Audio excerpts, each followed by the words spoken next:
Ilgtspējīgas attīstības mērķi ir pieņemti 2015. gadā, un Lapas viņus zināmā mērā mantoja no tūkstošgadus attīstības mērķiem, kas bija primāri vērsti uz ārējo sadarbību. Tas, ko mēs darām, mēs vācam stāstus no visas Latvijas, kā cilvēki jau strādā šo mērķu sasniegšanai.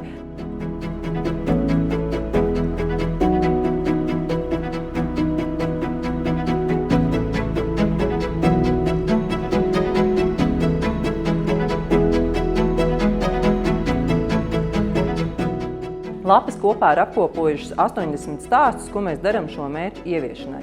Kopīgi veidojam arī dažādas kampaņas, lai cilvēki labāk saprastu, kas ir ilgtspējīga attīstība, dodamies pie privātā sektora partneriem skaidrot, kā mēs, kā nevalstiskās organizācijas, varam palīdzēt viņiem ilgtspējīgas attīstības ieviešanā.